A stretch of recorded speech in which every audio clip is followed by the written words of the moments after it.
wabarakatuh. Waalaikumsalam. Kok Pak Suranto? Ya siapa? Aku masuk Pak Suranto. Biru ya? Anjing aku masuk Pak Suranto, cok lu lagi. Ya, keluar deh. Oke. Baik. Semoga Anda semua sehat walafiat ya. Ini sudah 54 orang. Dan karena acara ini barengan dengan praktikum ya, kuliah umum di kelas yang lain, maka YouTube-nya belum bisa dipakai karena barengan. Sehingga ini saya record ya, termasuk yang kemarin sudah sedang saya upload ini kok agak lama ya di YouTube, sehingga nanti bagi mereka yang tidak bisa hadir itu bisa mengakses melalui YouTube ya, YouTube yang sudah kami upload nanti. Baik, hari ini kita akan praktikum yang kedua ya. Nah, praktikum yang kedua ini topiknya adalah terkait dengan ini, statistik inferensial ya, statistik inferensial. Kalau kemarin kan statistik deskriptif ya, deskriptif hanya mendeskripsikan saja. Jadi kita bahas terkait dengan distribusi frekuensi, penyajian data, tendensi sentral maupun dispersi. Nah, kalau kali ini kita agak lebih dalam ya, jadi menggunakan statistik inferensial, yaitu statistik yang digunakan untuk mengolah dan menyimpulkan suatu fenomena. Kita akan bahas di sini nanti 3 hal ya, ini bukan regresi, tapi nanti adalah tren linear, chi-square, dan korelasi. Jadi 3 hal ini. Nah, ini materi yang akan kita bahas kali ini. Tentunya nanti kita gunakan manualnya seperti apa, dan kemudian kita praktekkan dengan model SPSS. Jadi kalau dengan SPSS hitungannya 5 detik selesai ya. Nah, tapi kan tentunya kita juga ingin tahu karena kemudian kita berikan kepada Anda, kita berikan langkah-langkahnya seperti apa, dan kemudian mendapatkan seperti apa, dan nanti diakhiri dengan SPSS untuk mengolah secara lebih cepat. Baik, kita masuk yang pertama. Ya, materi yang pertama adalah tren linear. Tren linear ya. Materi tren linear saya akan buka saja contoh kasus supaya nanti lebih mudah dipahami. Ini yang hitung-hitungan manual ya, hitung-hitungan manual, nggak pakai SPSS. Nah ini, terus kalian, ini terkait dengan yang pertama ya, yaitu tren linear. Nah, tren linear itu fungsinya adalah untuk mengetahui atau untuk memprediksi kondisi masa depan, ya, fenomena masa depan berdasarkan serangkaian data yang dimiliki sekarang. Jadi kalau kita punya serangkaian data kita 9 tahun terakhir, ya kita nanti bisa memprediksi tahun mendatang itu berapa, 2 tahun ke depan berapa. Nah, itu dengan menggunakan tren linear. Nah, ini contoh kasus. Ini adalah kami coba saya kasih contoh. Kelihatan nggak, Mas? Kelihatan nggak, Mbak, Mas? Kelihatan, Pak. Kelihatan. Kelihatan, Pak. Kelihatan, Pak. Nah, ini adalah contoh kasus. Kita mendapatkan, kita survei ya, survei terkait dengan pendapatan asli daerah atau PAD ya, yaitu pendapatan oleh daerah di Kabupaten Klaten. Nah, hasilnya atau datanya itu seperti ini. Jadi, pada tahun 2020, 2019, 18, 17 sampai ini terakhir ya. Nah, ini datanya kita ambilkan dari data yang yang kita buat aja ya. Nanti kita ngolahnya gampang ya. Ini misalnya ada 10M. Nah, kemudian tahun 2013 11M. Ini turun lagi 10M. Kemudian ini naik jadi 14M. Turun jadi 13M. ini kemudian naik jadi 15, 17, 16, 18. Nah, misalnya seperti ini. Ini data 9 tahun terakhir, itu data PAD-nya naik turun seperti ini. Nah, kalau datanya seperti ini, kemudian Anda disuruh mencari PAD tahun 2021 misalnya. PAD tahun 2021. Nah, berapa?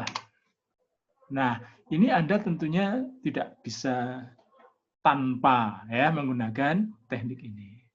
Nah, sekarang kita coba hitung ya, berapa PAD tahun 2021 dan menggunakan tren linear. Nah, yang harus Anda perhatikan bahwa di sini ada rumus yang Anda harus paham ya. Rumusnya ini ya. Y sama dengan A plus BX. Ya. Y sama dengan A plus BX. Ini rumus. Dari mana? Ya, itu rumus gitu. Ya, rumus untuk tren linear. Nah, Y dan X itu adalah, Y itu adalah PAD ya. Y itu adalah variabelnya PAD. A itu adalah dari jumlah Y, ya, jumlah PAD 9 tahun terakhir ini dibagi dengan N. Jadi rata-ratanya berapa sebenarnya?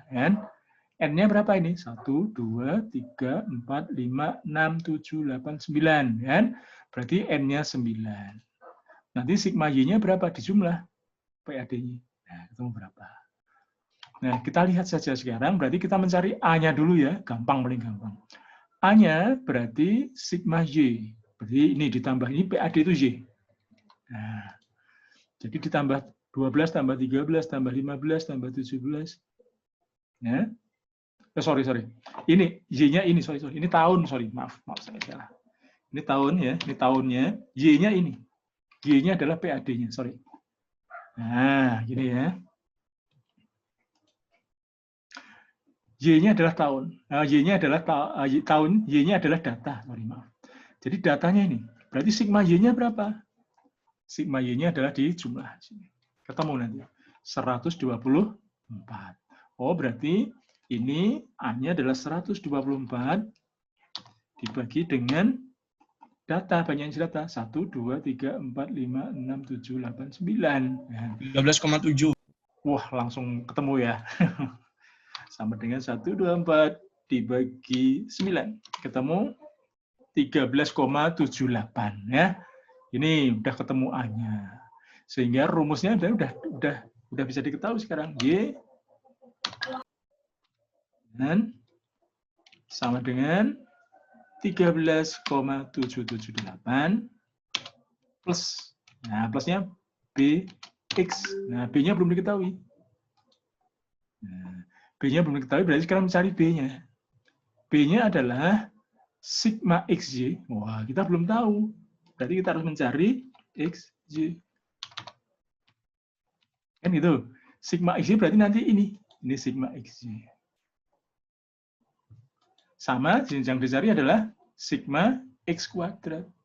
Nah, di sini berarti harus mencari X kuadrat. Nah, kalau ini datanya ketemu semua, maka kemudian selesai. Nah, ya, jadi X-nya, nah sekarang harus mencari X. X itu apa? X adalah, kita harus mulai dari nilai tengah. Ya, ini datanya di tengah yang di mana ini? Dari 2012 sampai 2020 ya. Ini tahun yang keberapa? Yang tengah. Nah, yang tengah berarti data yang ke-5. Wah, ini data tengah, kan? Berarti ini data tengah. Nah, untuk data tengah, maka Anda kasih nilai di sini 0. Nah, gitu ya. X-nya adalah 0. Nah, kemudian setelah 0 berapa? Kalau apa namanya? Setelah tahun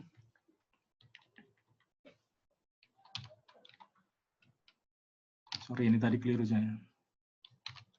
Belum dikasih tahun tadi ya.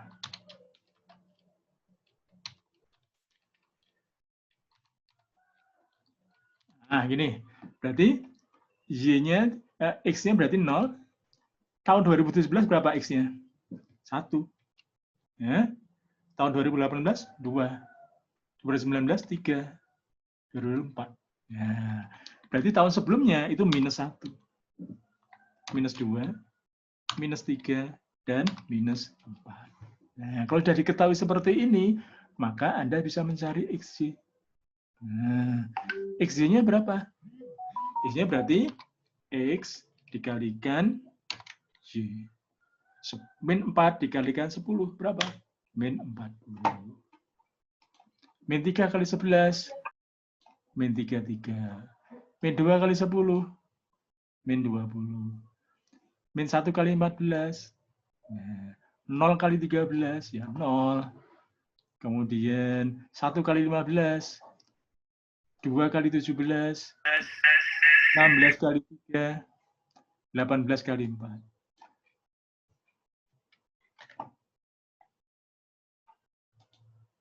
Ya, 18 kali 4 berarti 72. Benar ya? Sudah benar semua. Maka total sigma X-nya ketemu. Berapa sigma X-nya? 62. Berarti nanti adalah 62.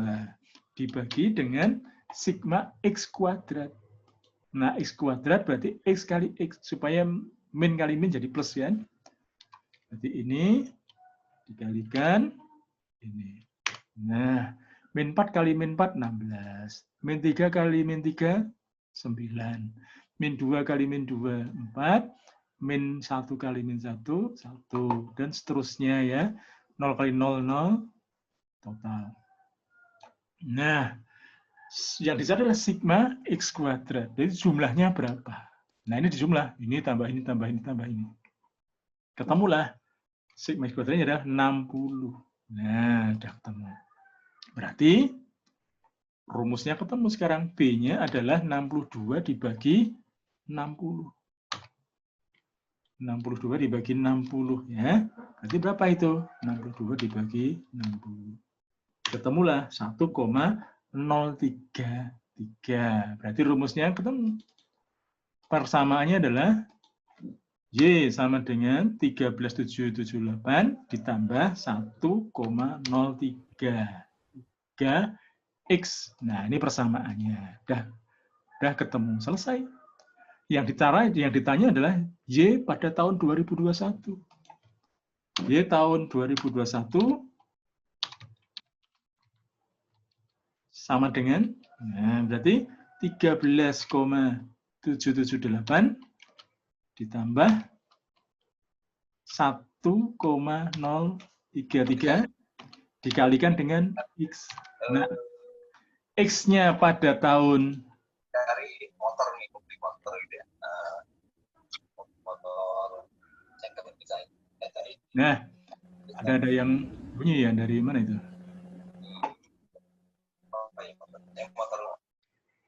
Nah, ini ya, jadi ketemu pada Y tahun 2021 adalah 13,778 ditambah 1,033 kali X. Nah, X pada tahun 2021 berapa? Nah, tahun 2021 nanti di sini ya. Nah, X-nya berapa? 5. 5. Ya sudah ketemu kan? Selesai. Berarti trennya sudah jadi.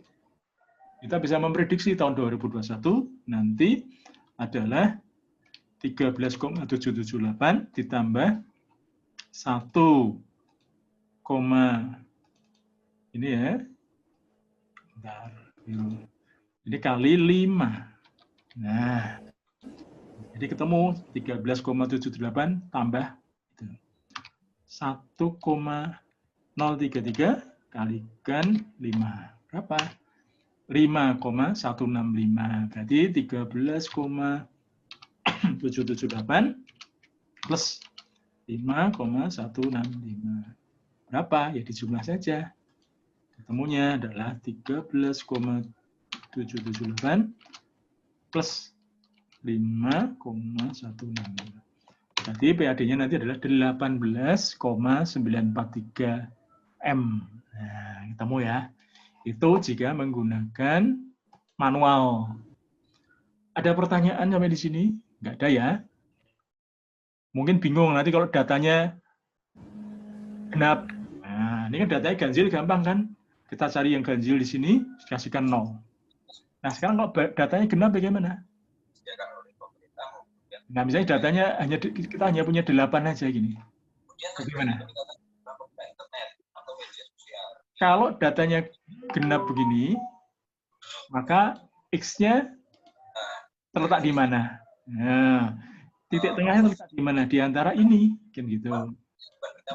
Berarti Anda harus membayangkan bahwa nolnya itu di antara 2015-2016. 0 di sini. Ya. Jadi nolnya itu terletak di tengah ini. Nah, karena ini nolnya di tengah, maka 2015 berapa? Dihitung min 1. Yang 2016 adalah plus 1. Jadi nolnya dibayangkan saja. Dibayangkan di tengah itu. Nah, oleh sebab itu, maka kemudian 2017 berapa? X-nya. Berapa? 2 salah. Kenapa salah? Karena lompatannya nanti nggak konsisten, kan? Ini melompatnya berapa ini? Min 1 ke 1 itu melompat berapa kali ini? 2. 2. Berarti di sini harusnya 2. Jadi harusnya berapa 3. ini? 3, 5. 5. Nah, gini ya. Oke, itu nanti kalau datanya. Oh. Oke. Nah, sampai di sini ada pertanyaan? Tidak? Nah, kalau tidak, kita gunakan SPSS untuk ngolah ini, apa namanya? Tren ya. Coba kita gunakan SPSS untuk mengolah tren. Datanya coba kita ambil ya. Datanya kita ambil. Kita buka SPSS-nya. Saya stop share, saya masuk ke SPSS dulu.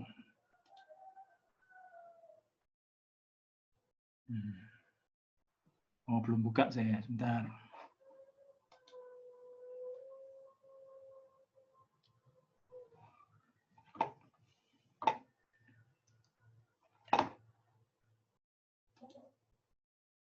SPSS.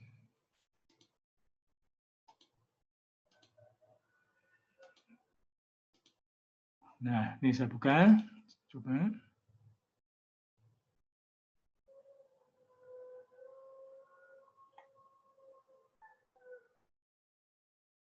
Ya, lama ya. Karena saya buka banyak window ini.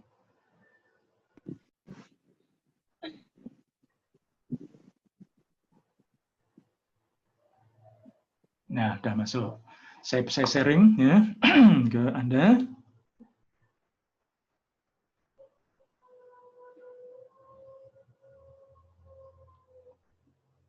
Ya, saya coba sharing ya dari ini.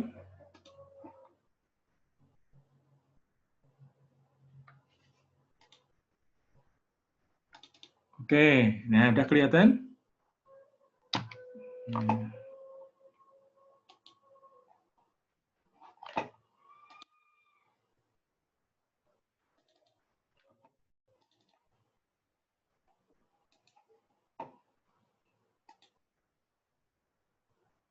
Oke.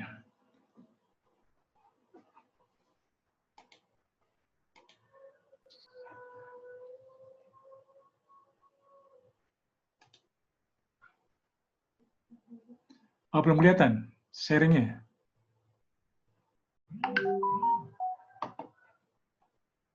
Masih di awal apa? Bentar. Ini ya, sharingnya Mas di SPSS ya? Oke. Iya, Pak. Ya. Nah, posisinya seperti ini. Jadi ketika SPSS awal itu sepertinya ini, maka kemudian jika Anda membuat baru, maka cukup di-cancel saja. Nah, jika muncul list seperti ini. Nah, yang Anda harus lakukan itu adalah Anda dihadapkan pada ini, ada data view dan ada variable view. Nah, apa yang perlu dilakukan pertama? Yang perlu dilakukan pertama adalah Anda klik variable view. Ya. Nah, di variable view ini Anda masukkan apa tadi yang ingin Anda teliti. Ya, tadi tentang PAD ya, berarti ditulis di sini adalah PAD. Nah, PAD, tipnya apa? Type-nya atau bentuknya numerik. Numerik itu angka. Width-nya 8, Pakai desimal boleh, nggak pakai desimal nggak masalah ya. Kita hilangkan desimalnya nggak apa-apa, 0 ya. Jadi kalau 0 berarti nggak ada desimalnya. Label ini adalah untuk menandai supaya kita mudah menghafal ya. Jadi adalah pendapatan asli daerah. Terus gini. Oke. Nah kalau sudah, berarti sudah siap variabelnya ya. Nah tinggal sekarang masukkan datanya. Berarti kita masuk ke data view. Klik data view. Nah, masuk di sini. Datanya masukkan yang tadi ya, yang kita miliki tadi. Nah, ini tak kopinya. Nah,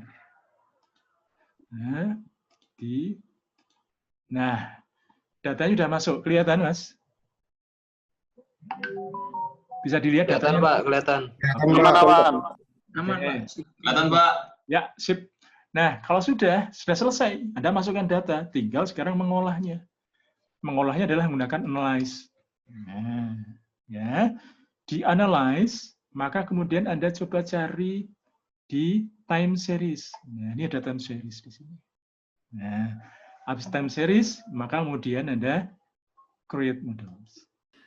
Nah, Anda define dates-nya. Date itu adalah tahunnya. Define dates-nya. Nah, ini hanya untuk anu aja kan. Nah, tahunnya sejak tahun 2012 tadi. Oke. Ya, nanti saya ulang, ini gampang kok. Oke, di oke. Nah. Oke ya, dari datanya sudah masuk. Kita berikutnya langsung di analyze. Tadi data masuk, time series sudah masuk. Nah, kita masukkan datanya. Berarti PAD di sini Anda klik ya, juga tahunnya.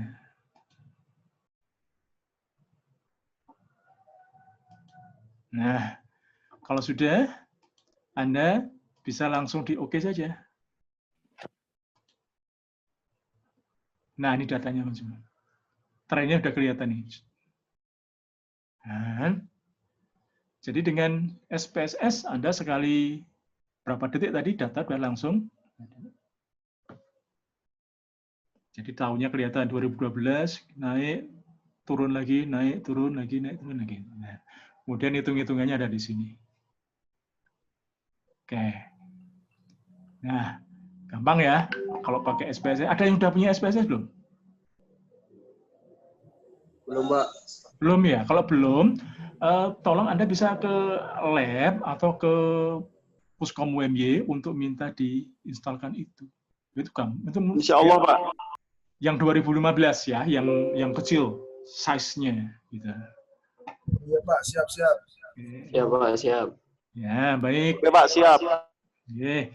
Ya, yang jauh-jauh mungkin agak susah ya. Kemarin yang di Belitung kemarin katanya, wah ya nggak bisa dikirim ini ya, karena modelnya gede sekali. Baik, sekarang kita langsung masuk yang kedua. Nah, yang kedua adalah materinya tentang chi-square. Ya, ini chi-square. Kembali lagi ke sini, saya bilang chi-square. Nah, ini chi-square. Apakah bisa dilihat? Aman, Pak. Bisa, Pak. Bisa. Baik. Bisa, Pak, bisa. Sip. Jadi begini, saya jelaskan dulu ya tentang fungsi chi-square ya. Chi-square itu adalah salah satu teknik analisis statistik untuk mengetahui ya hubungan antara dua variabel yang sifatnya nominal. Ya. Nominal. Kalau kan jenis variabel kan ada 4 ya. Variabel nominal, variabel ordinal, variabel interval, dan variabel rasio. Nah, dalam ilmu sosial itu yang kita gunakan biasanya adalah antara nominal, ordinal, atau interval. Nah, sekarang yang nominal. Variabel nominal itu apa sih? Ya, variabel yang hanya sekedar mengklasifikasi, tapi tidak ada tinggi, sedang, rendahnya. Contohnya apa? Agama. jenis kelamin. Itu adalah variabel nominal. Kan jenis kelamin laki-laki pria kan, itu hanya membagi aja laki-laki pria, tapi tidak ada stratifikasi bahwa laki-laki lebih tinggi atau perempuan lebih tinggi dari laki-laki atau sebaliknya enggak. Itu hanya sekedar membagi. Itu namanya variabel nominal. Agama juga, agama Islam, Katolik dan sebagainya itu hanya sekedar membagi dalam riset loh ya. Kalau dalam kaitannya dengan kepercayaan masing-masing ya beda. Tapi ini dalam riset itu dipandang sebagai pembagi saja, enggak ada klasifikasi. Nah, itu yang nominal. Kalau yang ordinal, itu yang sifatnya sudah ada klasifikasi, tetapi jaraknya tidak rigid. Ya. Jadi misalnya tentang jenis rambut, rambutnya keriting, yang itu lurus. Nah, itu keriting dan lurus itu ukurannya apa, itu kan nggak jelas. Yang kalau interval, itu jelas. Misalnya adalah ukuran, 1 cm, 2 cm, 3 cm, itu adalah interval. Jarak antar masing-masing kriteria jelas. Nah, dalam ilmu sosial sering yang sifatnya ordinal tadi kemudian diintervalkan. Jadi misalnya nanti kita bahas yang di korelasi ya. Nah, ini yang kita bicara yang ini nominal dulu. Nah, contoh praktis dalam chi-square, riset untuk chi-square itu contohnya ini. Saya ingin tahu ini apakah ada hubungan antara agama dengan pilihan partai gitu. Ya, kan agama itu nominal, pilihan partai juga nominal kan? Itu ada kaitannya enggak? Apakah kalau agama tertentu dia milih partai tertentu? Nah, maka kemudian kita buat yang pertama adalah hipotesisnya. Hipotesisnya adalah kita buat ada H0 dan H alternatif. Hipotesis 0 dan hipotesis alternatif. Hipotesis 0 itu intinya adalah bahwa dia nyatakan sesuai dengan apa yang kita teliti. Hubungan antara agama dan pilihan partai. Oh, ada hubungan agama dan pilihan partai. Itu namanya hipotesis 0. Nah, yang mengingkari itu nanti adalah hipotesis alternatif. Ya, tidak ada hubungan agama dengan pilihan parpol. Nggak nyait itu. Jadi kita harus nguji mana yang benar dari hipotesis ini. Nah, nanti dikatakan HO-nya benar itu jika chi-square. Ya, chi-square hitungnya itu nanti lebih besar dari chi-square tabel. Nah, itu nanti berarti HO-nya diterima. Nah, kalau CS hitungnya lebih kecil daripada CS tabelnya, maka nanti yang diterima adalah yang HA-nya. Ini ditolak. Nah, gitu ya. Jadi kita mencari CS hit atau chi-square hitungnya. Ya, dan nanti dibandingkan dengan tabel. Tabel dari mana? Tabel dari rumus yang sudah ada. Jadi sudah baku ya, tabel sudah baku. Jadi nanti kalau dua tabel F-nya adalah 2 kolom 2 baris, oh berarti DHCS tabelnya sekian. Gitu. Oke. Nah, rumus untuk menghitung chi-square itu adalah ini saya gunakan pernyataan aja supaya lebih gampang. Yaitu adalah rumus chi-square adalah sigma FO. FO itu adalah frekuensi yang diteliti, observed frequency, ya. Dikurangi sigma FH. FH itu yang diharapkan. Nah, kuadrat dibagi sigma FH. Nah, ini nggak usah jadi Anda lihat aja nanti bisa dipraktekkan. Nah, contoh sekarang. Ini nanti dulu ya, saya hilangkan dulu datanya. Oke.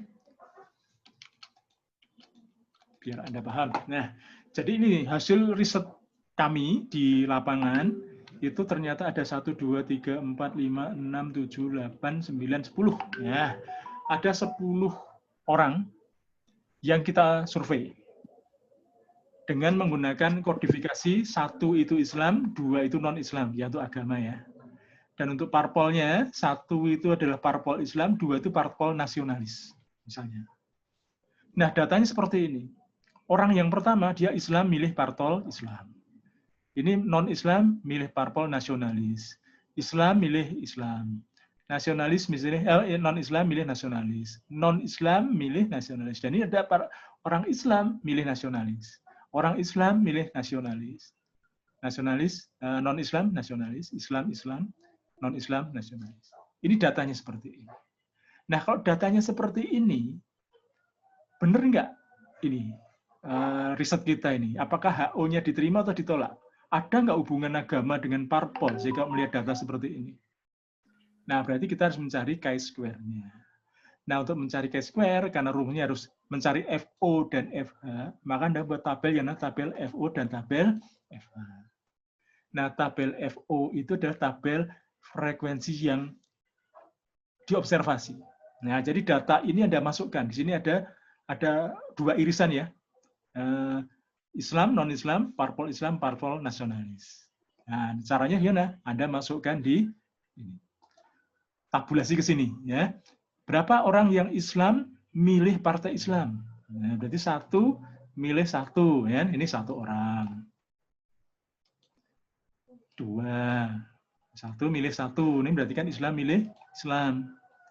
Ini. 3, Pak. Ya, jadi 3 orang Islam milih partai Islam. Tapi ada juga orang Islam milih yang nasionalis. Nih. Berarti ada 2 yang milih partai nasionalis. Sementara yang non-Islam milih partai Islam nggak ada kan? Nah, berarti di sini 0. Dia milihnya nasionalis semua. Nah, ini namanya tabel FO. Tabel FO berarti tabel yang dari data mentah kita masukkan ke sini. Itu namanya adalah tabel FO. Nah, oke.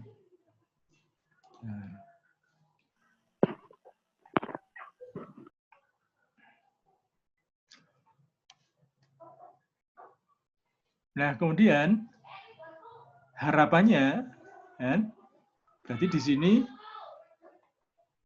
partai Islam partai Islam memilih partai Islam itu semua, itu adalah Islam memilih partai Islam. Berarti 5 ya. Ini partai nasionalis juga harapannya semua milih ke sini ya. Non-Islam, ini pokoknya ini idealnya seperti ini. Idealnya 5, tapi di sini tampaknya apa? Oh sebentar.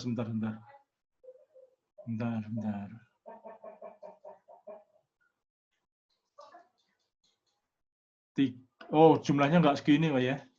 Ini jumlahnya belum dijumlah tadi. Sebentar. Ini non-Islam. Ini berarti totalnya 5, 10 pas ya. 10. Ya. Partai nasionalis ini berarti tadi milihnya 5. Berarti 7 ya. Di sini 3. Ya. Oke, sebentar. Ini ditengahkan supaya kelihatan. Yang ini berarti tadi ini non-Islamnya.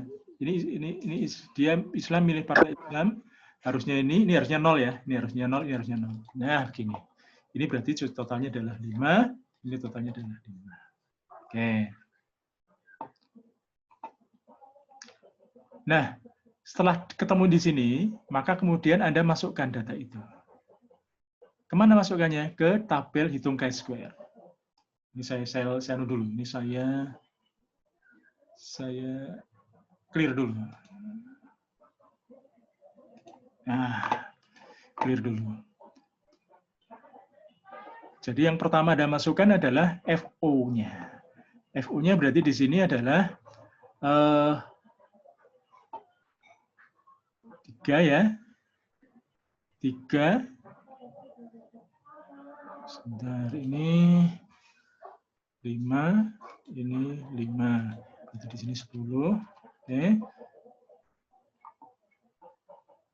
Di sini harusnya 5 kali 3, 1,5, sorry. 5 kali 3 bagi 10, ini 1,5. 5 kali 7, 3,5. Di sini 5 kali 3, 1,5. 3,5. Berarti di sini jumlahnya sama ya, jumlahnya 3 dan 7. Oke. Sebentar, tadi saya agak lupa di sini. Oke. Nah, kalau sudah, maka kemudian Anda masukkan di sini datanya. FO yang pertama adalah 3, 2, 0, 5. Di sini 1,5. Waduh kok. 1,5, 3,5, 1,5, 3,5. Ush.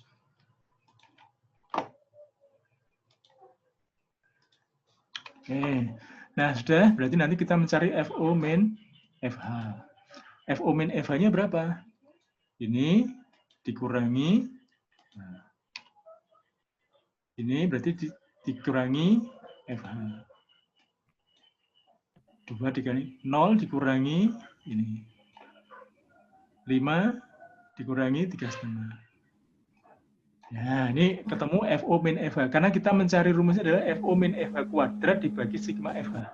Berarti kan FO min FH kuadrat. Ya, ini harus dikuadratkan. Nah, ini harus dikuadratkan. Berarti ini dikuadratkan. Jadi ini kuadrat kalikan ini ya.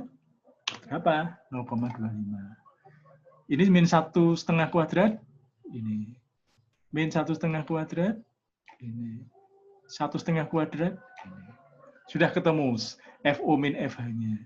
Tapi yang dicari adalah FO min FH kuadrat dibagi sigma FH. Waduh. Berarti ini yang dicari berarti FO min FH kuadrat ini ya. Nah, dibagi FH. Berarti dibagi ini. Ini dibagi ini. Ketemu ya. Berarti sama dengan ini dibagi ini. Sama dengan ini dibagi ini. Sama dengan ini dibagi ini. Dan terakhir, nah, ketemu. Ternyata chi-square hitungnya adalah 2,86. Gitu ya. Jadi ketemu chi-square hitungnya adalah 2,86. Nah, terus kesimpulannya apa? Nah, kita melihat ternyata di tabel itu C tabelnya adalah 5,991. Dari mana ini ya? Dari tabel statistik itu nanti kalau tabel chi-square ya, itu sudah ada rumus bakunya ya, itu sekian. Nah, oleh sebab itu, ini CS hit ya, ini CS hit, yang ini CS tab. CS tabnya berapa ini? 5,991. Artinya apa ini berarti? Hitungnya lebih tinggi atau lebih kecil dari tab? Lebih kecil, Pak. Nah, kalau lebih kecil artinya apa?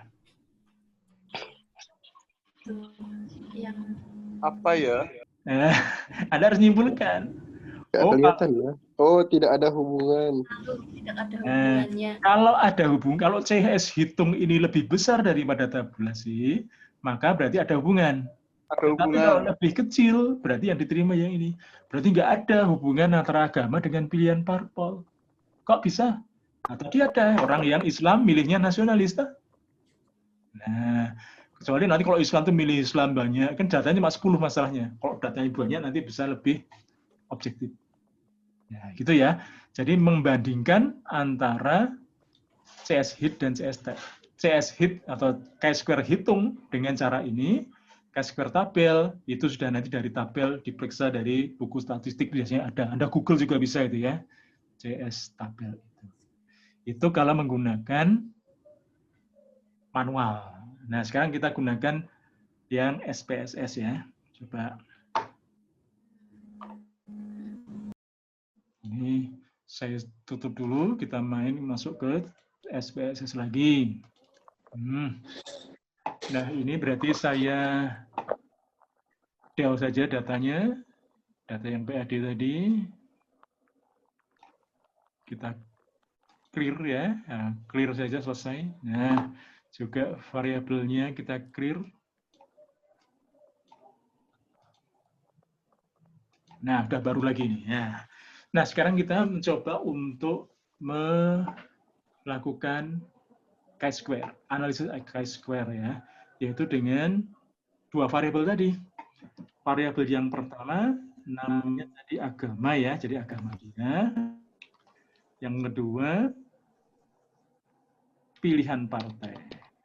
Nah, misalnya begini. Numerik saja semua, kan? Tadi dengan angka-angka ya. Ini berarti agama. Ini adalah pilihan partai. Oke. Nah, kalau sudah kita masukkan datanya di data view, klik ke data view. Nah, agama masukkan di situ.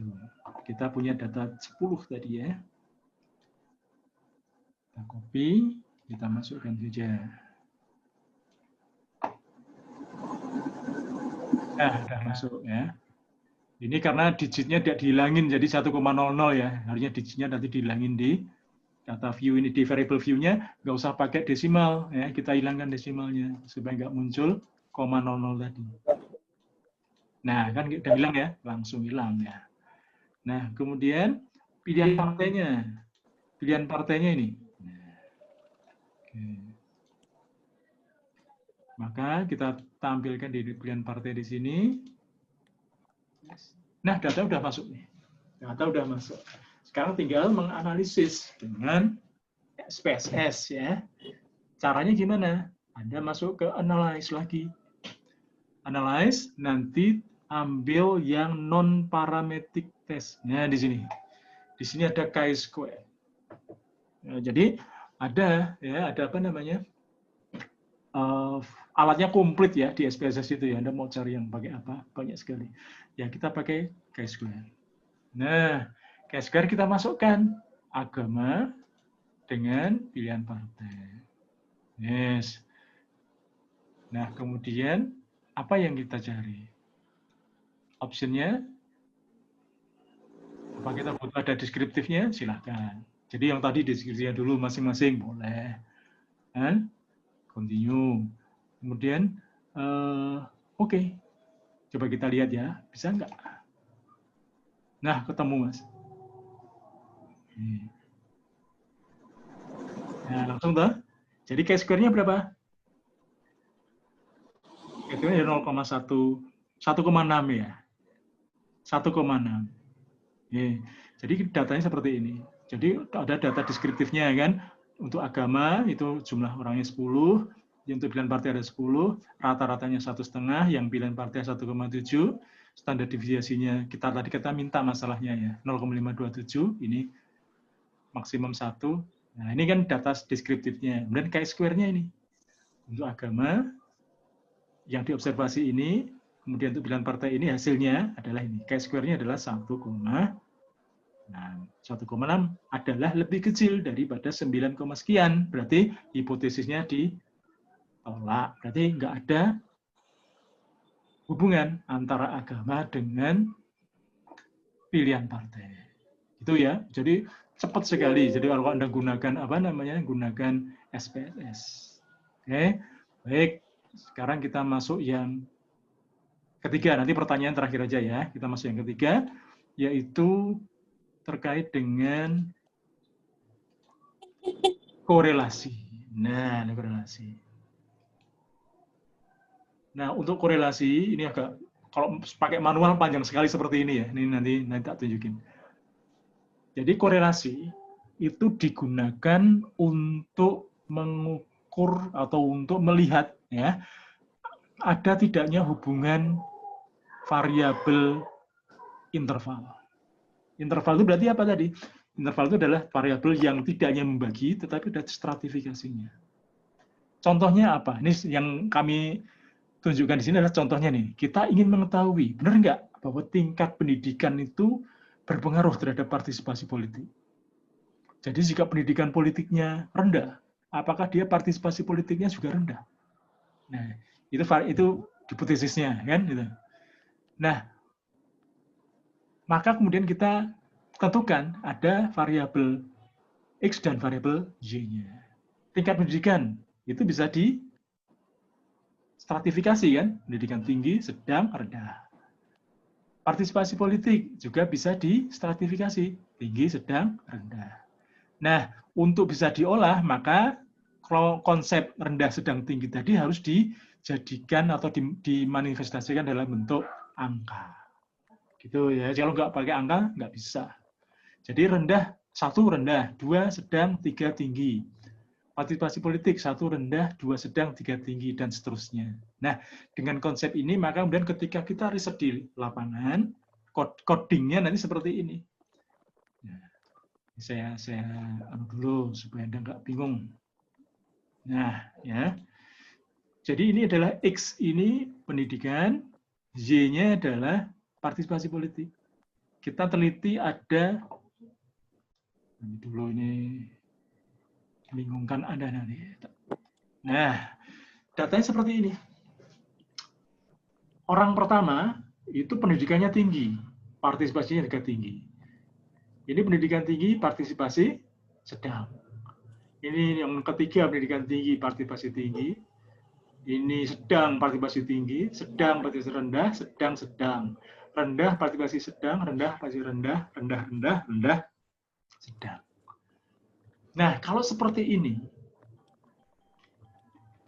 korelasi itu bisa mengungkap apa? Gitu. Kalau yang chi-square tadi, itu kan hanya mengungkap ada tidaknya hubungan ya. Oh, berarti itu ada hubungan. Oh, berarti nggak ada hubungan. Nah, kalau korelasi, itu tidak hanya sekedar melihat ada tidaknya hubungan, tetapi adalah kadar hubungan itu. Kadar hubungannya itu kuat atau lemah. Nah, nanti korelasi itu besarannya adalah antara 0 sampai 1. Ya. 0 itu berarti nggak ada hubungan, 1 itu hubungannya sempurna. Nah, kita melihat di sini, nanti kita hitung berapa. Nah, untuk menghitung, Anda harus tahu rumusnya. Nah, ini rumusnya, ini panjang ya. Nah, kalau pakai simbol itu mungkin Anda bingung ya. Ini saya terjemahkan ke dalam huruf-huruf aja ya.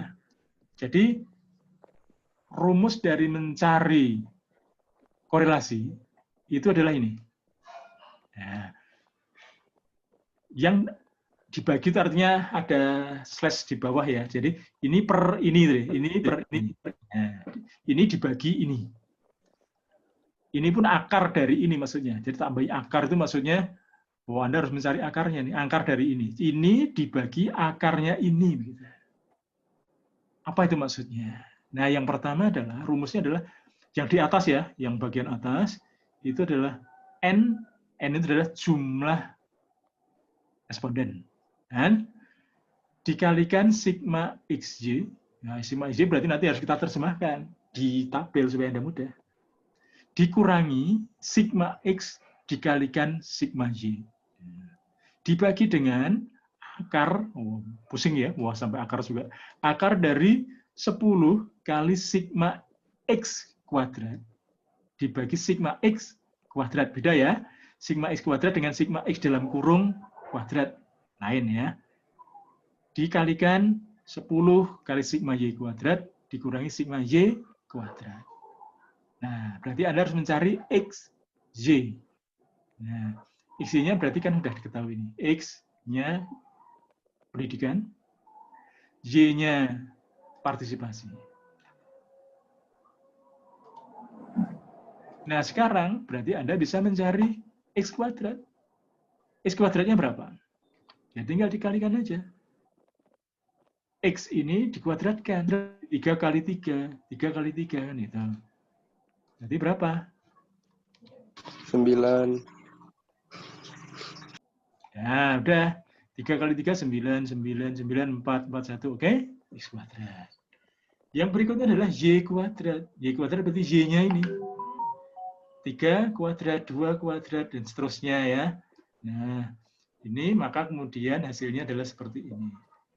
3 kuadrat 9, 2 kuadrat 4, 3 kuadrat 9, dan seterusnya. Nah, berikutnya adalah yang kita juga mencari adalah XY ya, disebut XY ini. XY berarti X kali Y. 3 kali 3, 3 kali 2, 3 kali 3, dan 2 kali 3, dan seterusnya. Ini hasilnya ketemu. Oops, sorry. Sudah ada, tinggal dihitemin kok. Nah, ini ya. 9, 6, 3 kali 2, 6, 3 kali 3, 9, 2 kali 3, 6, dan seterusnya. Sudah. Tinggal ngolah sekarang. Yang diminta adalah, yang pertama adalah N, kan? N-nya berapa? N-nya adalah banyaknya orang yang disurvei. Ada berapa orang? 1, 2, 3, 4, 5, 6, 7, 8, 9, 10. Nah, berarti N-nya 10. Ini udah saya tulis di sini ya. 10.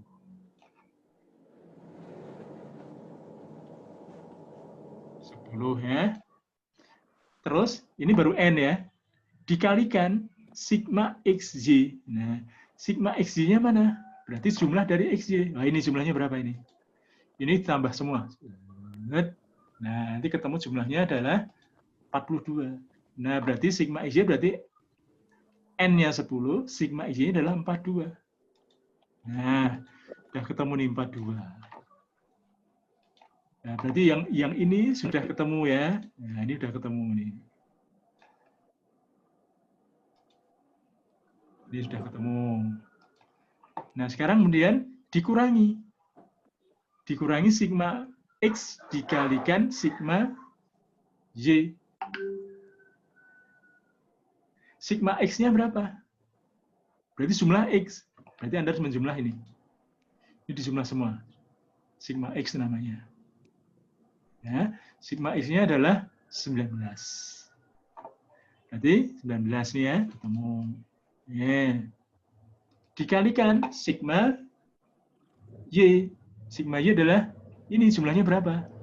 Dijumlah semua. Nah, ketemunya adalah 20. Nah, jadilah yang di atas itu sudah selesai. Nah, berarti datanya nanti ini. Jadi ini semua sudah tercover ya. Nah, ini masuknya nanti ke sini. Nah, ini 10 kali 42 dikurangi 19 kali 20 itu dari ini. Nah, kemudian ini bawahnya. Nah, di bawahnya juga harus dicari. Dibaginya biar dibagi ya. Nah, di bawahnya itu akar dari N. Nah, N berarti 10 lagi ya. N 10 ini. 10. Dan dikalikan sigma X kuadrat. Sigma X kuadrat. Wah, ini jumlahnya berapa ini? Sigma X kuadrat. Jumlahnya adalah 43. Nah, 10 kali 43. Dikurangi sigma ya. Sigma X dikuadratkan. Nah, jadi sigma X kuadrat berapa? Sigma X-nya adalah 19. 19 dikuadratkan. Nah, ini sebenarnya 19 kuadrat. Nah, 19 kuadrat nanti 361. Dikalikan N lagi 10. Sigma Y kuadrat, berarti di sini berapa jumlahnya? 46. Berarti 10 kali 46 ya. Dikurangi sigma Y kuadrat. Jumlah Y kuadrat 20 kuadrat. Nah, ketemulah sekarang ke sini, ke langkah berikutnya yang ke sebelah sana ya. Nah, ini saya hitungnya begini ya. Jadi, nah, yang atas 10 kali 42 adalah 420. 19 kali 20, 380. Berarti 420 dikurangi 380 ya, seperti ini ya. Nah, dibagi dengan 10 kali 43, 430, dikurangi 19 kuadrat, 361. 10 kali 46, 460, dikurangi 20 kuadrat, 400. Nah, ke sana lagi. 420 diambil 380, ketemu 40. Dan 430 dikurangi 361, 69. 460 kali 400, kurang 400, 60. Ini dikalikan, berarti 40 dibagi 69 kali 60, nah, 4140. Akarnya berapa? Kan masih akar tadi nih, dari sini akar terus kan. Nah, ketemulah di sini. Maka kemudian korelasinya adalah 40 dibagi dengan akarnya ini. Akarnya ini adalah 64. Berarti korelasinya ketemu. 40 dibagi 64. 0,62. Gitu. Ya, 0,62 termasuk apa? Termasuk cukup kuat. Karena yang paling kuat 1 ya, yang lemah 0. Berarti di atas tengah itu berarti sudah cukup kuat. Begitu ya, 0,62167. Ini jadi kalau pakai manual lama sekali ya, lama sekali. Nah, oleh sebab itu kita sekarang gunakan cara SPSS-nya lagi. Jadi yang ketiga ya, kita SPSS yang ketiga. Dari mana? Nah ini, berarti kita hilangkan lagi datanya. Kita pakai data SPSS untuk korelasi. Saya clear lagi, saya buat data baru. Ya, jadi kita awali lagi dengan variabel view. Kita buat variabel yang variabel X-nya tadi adalah tingkat pendidikan. Tingkat pendidikan.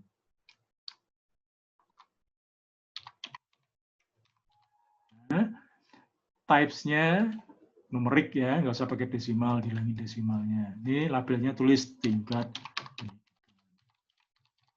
Nah, kemudian variabel Y-nya itu adalah partisipasi politik. Nah, ini pakai numerik juga, nggak usah pakai desimal ya. Ini partisipasi politik. Oke. Nah, kalau sudah, sekarang tinggal masukkan datanya. Kemana? Ke data view. Nah, data view udah muncul ini variabelnya kan, 2 kan? Partisipasi politik dan tingkat pendidikan. Datanya masukkan, data yang tadi.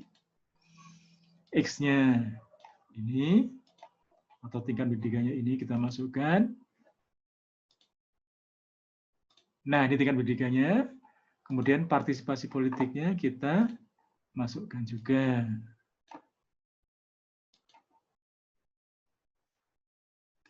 Nah, ke sini. Sudah. Kalau sudah seperti ini selesai ya. Anda tinggal otak-atik aja dengan analyze, cari korelasi. Mana korelasi? Ini. Korelasi apa? Korelasi bivariate. B itu berarti 2 ya, antar 2 variabel. Nanti kalau bivariate itu bisa 2, bisa 3 ya. Kalau yang parsial itu nanti ada kontrolnya, tapi nggak usah dipelajari sekarang. Kita bicara tentang yang bivariate aja, X terhadap Y ya. Nah, kita hitung sekarang dengan bivariate, maka muncul seperti ini. Menu seperti ini. Masukkan sekarang. Tingkat pendidikan, masukkan. Partisipasi politik, masukkan. Nah, kalau sudah, kita ingin cari korelasinya. Korelasi yang mana? Yang person ya, yang product moment yang person. Nanti ada korelasi Kendalls, ada korelasi Spearman. Nah, kalau mau kita lihat tiga-tiganya juga bisa. Nah, kita ambil tiga-tiganya juga nggak apa-apa. Nanti, tapi yang kita gunakan tadi adalah yang person ya. Nah, oke, kalau sudah, Anda juga bisa ada option di sini. Apa optionnya? Nggak perlu ya, nggak perlu. Jadi langsung aja di oke. Hasilnya udah langsung keluar. Nah, ini tadi ketemu. Adalah 0, korelasinya adalah 0,622. Benar ya? Nah, persis. Jadi ini. Dan ini adalah detail datanya. Nah, Anda bisa melihat bahwa korelasinya antara tingkat pendidikan dengan partisipasi politik adalah 0,622. Artinya cukup kuat. Demikian saya kira yang perlu saya sampaikan ya, nanti Anda pelajari sendiri. Jadi nanti kan saya record ya, sehingga kemudian Anda bisa membuka kapanpun ya sambil melihat dari SPSS yang Anda praktekkan. Demikian. Terima kasih. Mungkin ada pertanyaan?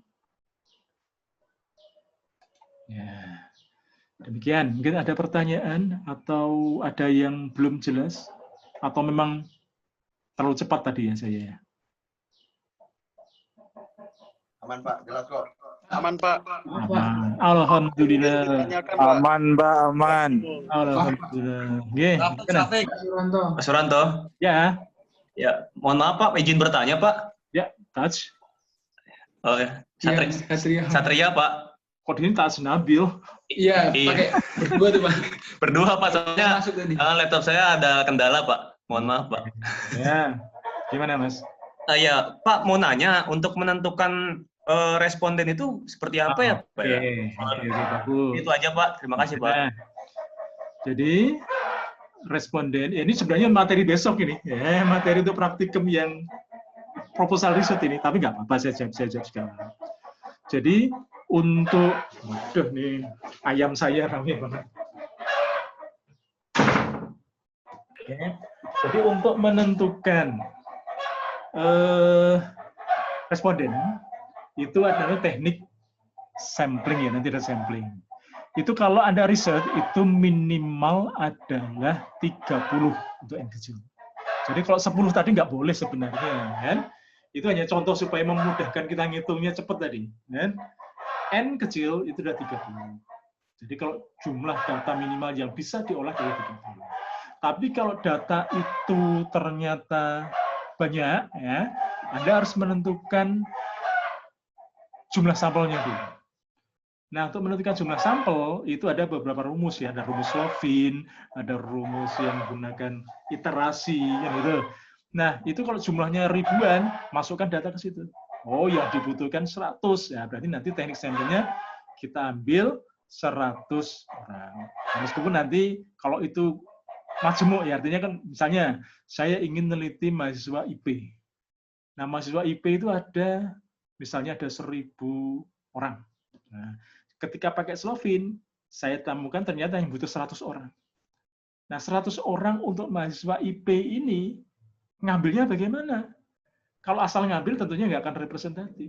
Nah, itu teknik samplingnya nanti bisa digunakan dengan proportionate random atau cluster ya, cluster proportionate random sampling atau stratified random sampling, ya, proportionate. Jadi begini maksudnya. Jadi di jurusan IP itu kan ada mahasiswa itu per angkatan, loh. Ada angkatan 2020, 2019, 2018. Nah, itu harus dipilah dulu. Nah, jadi 1000 tadi ternyata 2020-nya ada 100 orang, 2000 sekian orang. Nah, itu kemudian dijadikan apa namanya, cluster atau stratified. Ini lebih cocok stratified ya, karena ada angkatan atas, angkatan bawah ya. Jadi di stratified. Jadi jumlahnya 1000, tetapi nanti saya langsung ke sini aja. Saya tak liatin di apa namanya, di Excel aja supaya Anda lebih jelas daripada saya ngomong nggak jelas ini ya.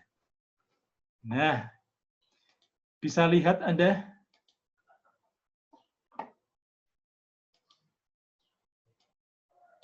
Bisa terlihat ini apa yang saya... Bisa, Pak, bisa. Bisa, Pak, bisa, Pak. Ya. Jadi ini saya ingin neliti mahasiswa IP ya. Nah, targetnya adalah mahasiswa IP secara keseluruhan, IP UMY. Itu ternyata ada 1000 orang. Nah, kalau saya mengambil dengan Slovin, ya misalnya dengan rumus Slovin ya, Slovin rumus ini, maka kemudian saya peroleh data misalnya 100. Nah, 100 mahasiswa sebagai sampelnya. Karena nggak mungkin 1000 orang saya teliti semua. Saya bisa ambil 100 mahasiswa. Nah, untuk menentukan 100 mahasiswa ini, kalau saya secara acak, tentunya nggak adil ya, nggak akan representatif nanti. Maka kita harus tahu komposisi 1000 orang mahasiswa IP seperti apa. Jadi misalnya ada yang angkatan 2000, mulai 2016 saja lah, mulai 2016, 2017, 2018, 2019, 2020 misalnya. Di sini ada 300 orang. Terus yang ini 300 orang misalnya ya. Ini ada 275. Yang di sini 200. Ini tinggal 100. Yang ini tinggal 50 misalnya. Totalnya 1000 enggak nih? Kalau 1000 salah nanti. Harus 1000 dulu setelahnya. Orang 75, berarti ini 250, ini 125. Nah, misalnya begini. Ini angkatan, ini jumlah frekuensinya ya, atau jumlah mahasiswanya ya. Nah, oke. Nah, datanya seperti ini. Kamu harus tahu datanya dulu, kalau nggak tahu datanya juga susah nanti. Nah, datanya seperti ini. Nah, kita butuh tadi hanya 100 mahasiswa yang akan kita riset. Hanya 100 mahasiswa yang kita riset. Sehingga kita harus menentukan 100 orang di sini. Nah, 100 orang di sini. Tapi harus dengan proporsi yang sama dari sini. Itu namanya adalah stratified random proportionate sampling. Ya, jadi sampelnya ini nanti kita namanya adalah stratified. Saya jelaskan ya. Tekniknya stratified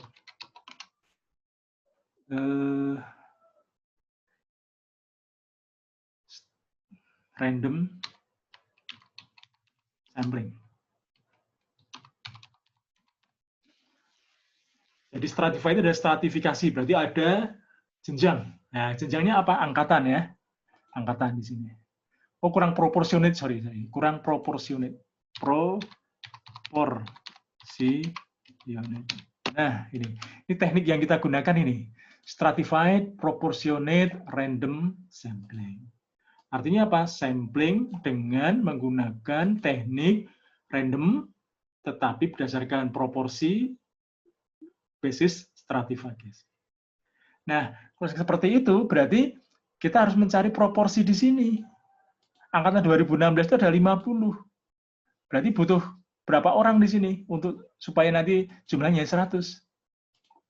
Berarti 50 dibagi total dikalikan sampel. Ya. Berarti ini dibagi dengan ini dikalikan dengan sampelnya. Berarti butuh 5 orang. 5 orang angkatan 2016. Yang 2017 berarti ini dibagi dengan dengan total dikalikan dengan sampel. 12,5. Ya, nanti dilihat, dibulatkan ya. Dibulatkan, ada yang nanti dibulatkan 1. Ini berarti dibagi 1000 kalikan 125. Ini berarti 275 dibagi 1000 dikalikan 100. Dan yang terakhir, angkatan terbaru 300 dibagi 1000 dikalikan 100. Nah, kalau ini di total, di total ya, ini total, kita kasihkan di sini ya, sum dari ini berapa? Harus 100, kalau nggak 100 nggak benar. 100 ya, benar. Nah, dengan demikian, maka kemudian Anda bisa menentukan, berarti untuk angkatan 2016 itu 5 orang. 2017 dan 2019 ini salah satu nanti yang dipilih. Anda mau, oh biasanya 2019 lebih banyak ya, maka dijadikan 28, dibulatkan, yang ini diturunkan 12. Supaya lebih adil. Nah, dengan demikian, maka Anda sekarang sudah tahu, nanti target saya 2016 adalah sampelnya 5 orang. 17, 12 orang, 18, 25 orang, 19, 28 orang, 2020, 30 orang. Itu sudah masuk ke stratified proportionate. Nah, sekarang randomnya gimana? Randomnya adalah Anda kemudian mencari 5 orang itu, menentukannya random. Nah, dari 50 angkatan 2016 itu, Anda mencari 5 orang. Nah, caranya dengan random. Random itu ya nanti Anda pakai uji-undi, atau pakai dihitung melompat-lompat. Ya. Nah, itu namanya random. Jadi ini teknik stratified proportionate random sampling. Dan masih ada banyak teknik sampling yang lain ya. Nanti kita bahas besok pagi. Ya, itu. Gitu, Mas. Jelas atau mungkin bingung? Jelas, Pak. Makasih Oke. banyak, Pak, informasinya. Ya, makasih. Ada lagi yang lain? Ada yang lain? Silahkan.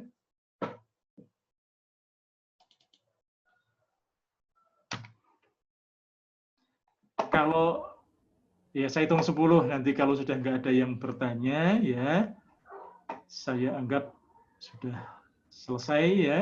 Dan nanti ke teman-teman yang tidak bisa mengakses kuliah hari ini, mungkin nanti bisa melihat dari record yang saya upload di YouTube.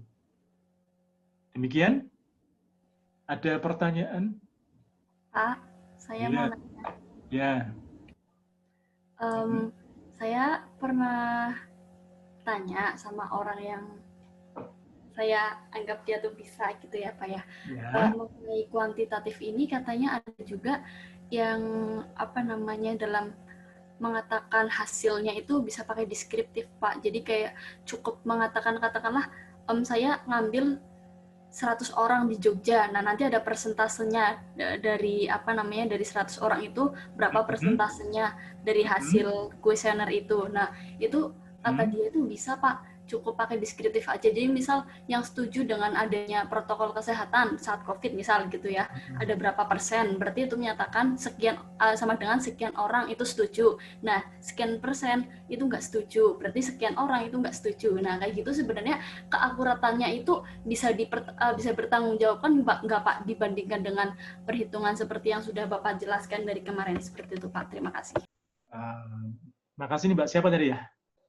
Kita. Sinta ya. Jadi begini Mbak, teknik statistik itu, kuantitatif itu banyak. Kan ada yang deskriptif, ada yang inferensial kan gitu. Jadi kalau kita bicara yang deskriptif, yaitu termasuk hanya mendeskripsikan saja. Yang seperti kemarin kita buat itu. Nah misalnya, ya ini mungkin saya jelaskan juga ya terkait dengan yang mungkin belum saya bahas tadi, yaitu indeks kepuasan.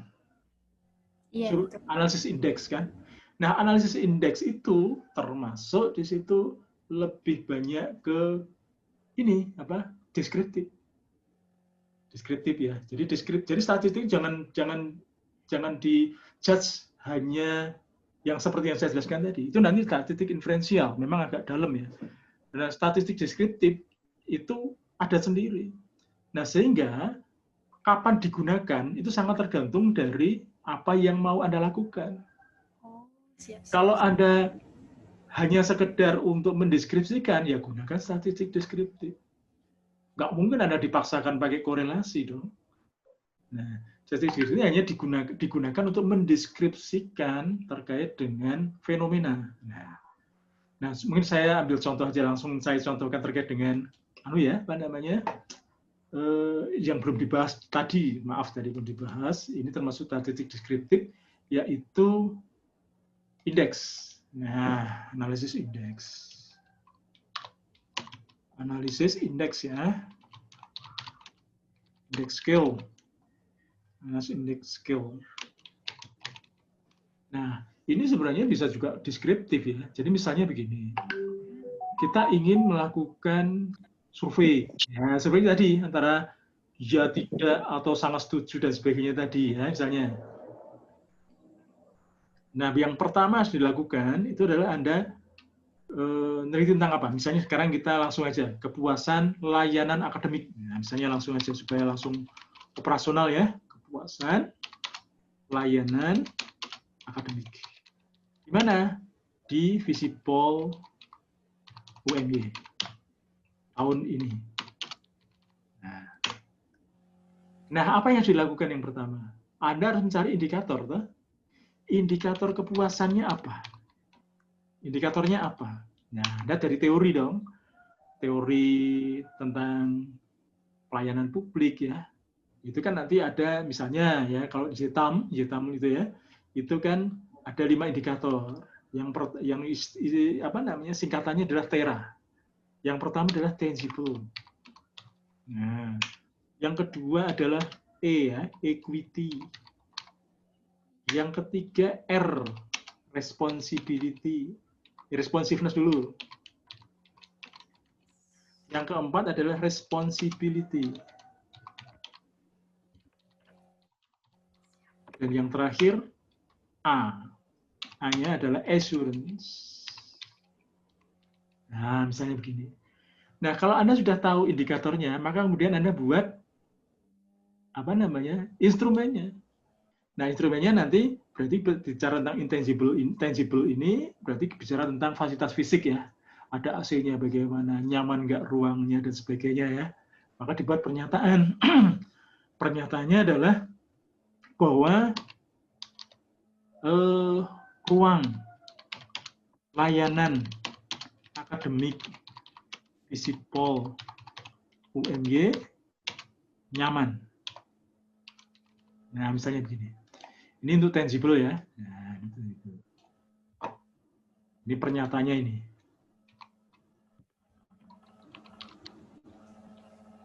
Nah, kemudian ada tanggapan di sini. Anda harus menanggapi.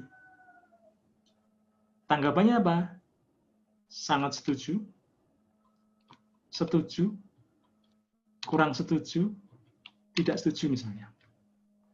Saya biasanya nggak pakai data tengah ya, karena data tengah itu sering orang mencari aman di situ. Jadi kita gunakan sangat setuju, setuju, kurang setuju, tidak setuju. Ragu-ragunya nggak ada. Biar orang langsung menjudge apakah di sini atau di sini.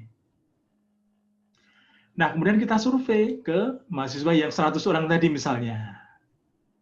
Oh, dari 100 orang tadi ketika disuruh menanggapi bahwa ruang layanan akademik Visipol nyaman. Oh, yang sangat setuju dari 100 orang itu mungkin hanya 10. Yang setuju 20. Yang kurang setuju 50 misalnya. Yang tidak setuju 30. Nah, kalau seperti ini, ya tentunya pakai statistik deskriptif kan, ada mau mendeskripsikan. Oh, berarti terkait dengan pendapat mahasiswa dengan layanan aspek tangible-nya, ruang layanan akademik Visipol itu ternyata hasilnya seperti ini. Nah, langsung Anda bisa gunakan statistik deskriptif. Pakai ini tadi, mau pakai lingkaran, silahkan. Nah, langsung ketemu ya.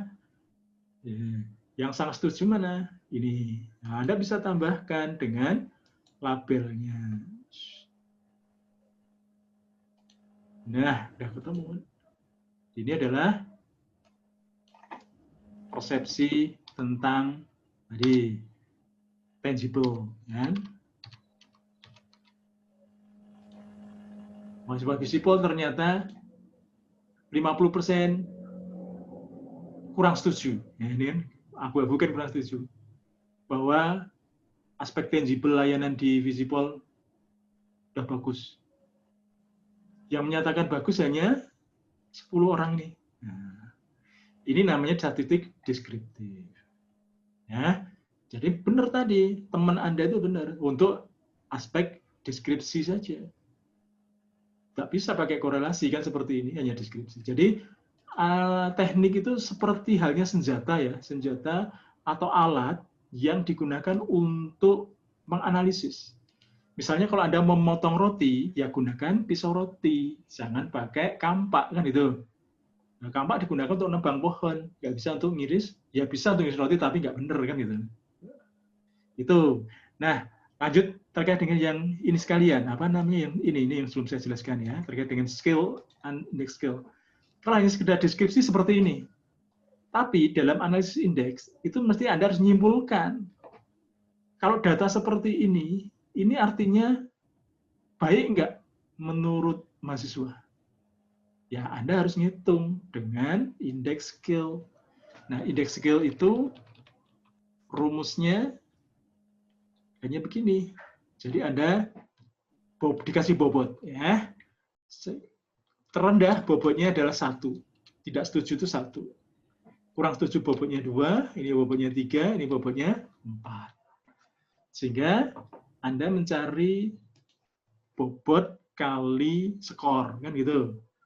Ini berarti bobotnya sebentar. Ini berarti tak kasih ini sekalian supaya jelas.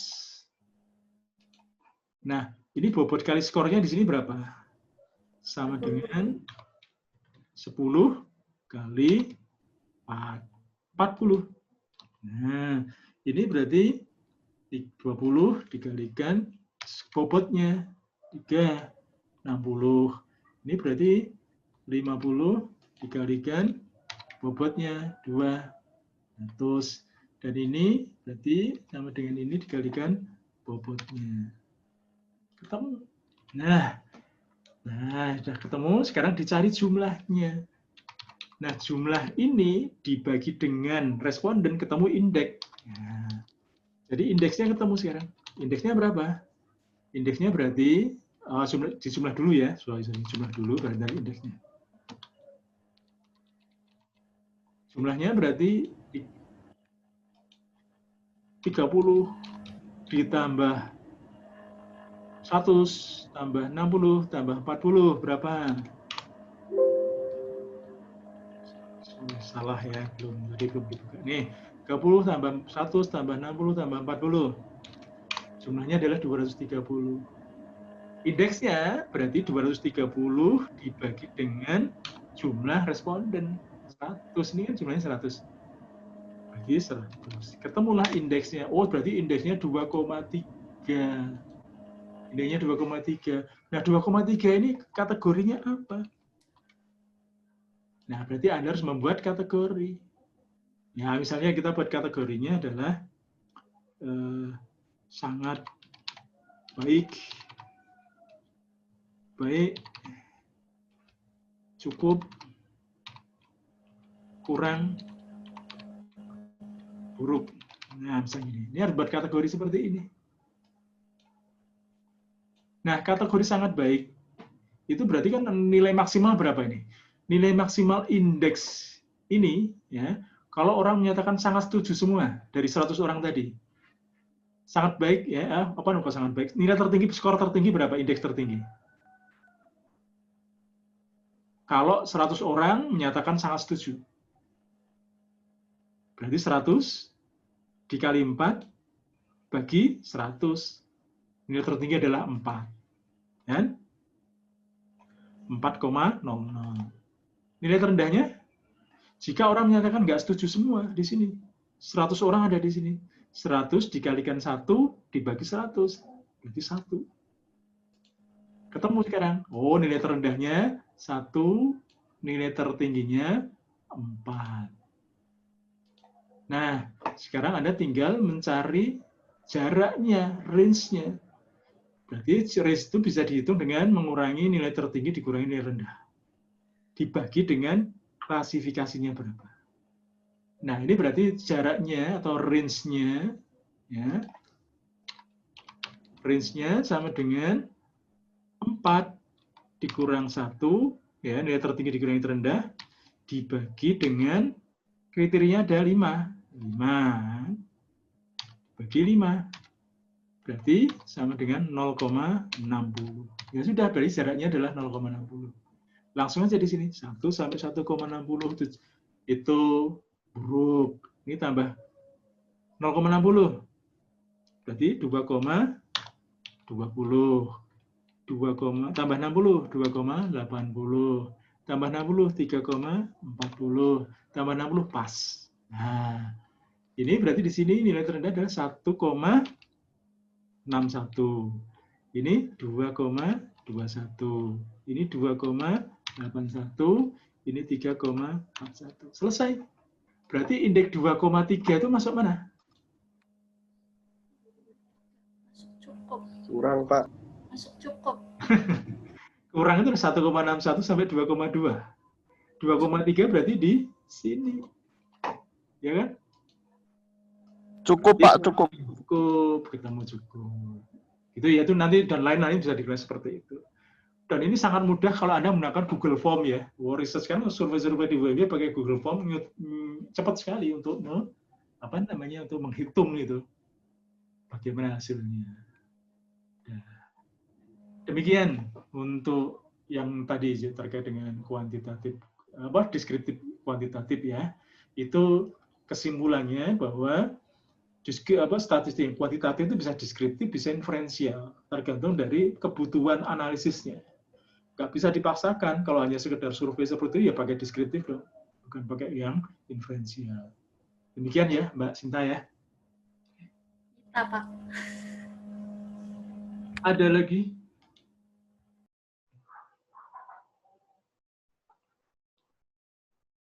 Sudah?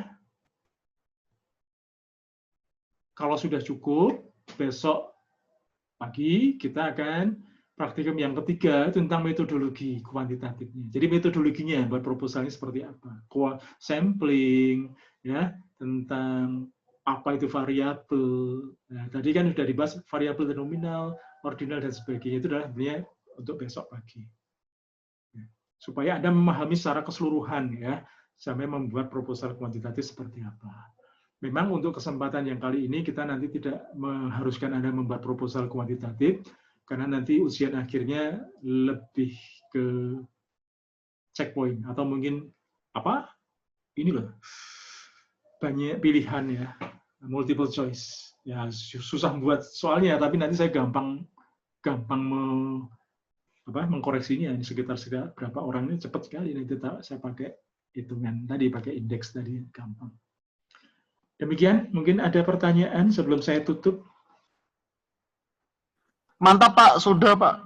Oke, makasih ya, terima kasih atas perhatian dan partisipasinya, dan tolong diberitahu kepada teman-teman yang nggak bisa hadir, nanti silahkan melihatnya di YouTube yang sedang kita proses untuk nanti kita upload, baik yang kemarin maupun yang sekarang.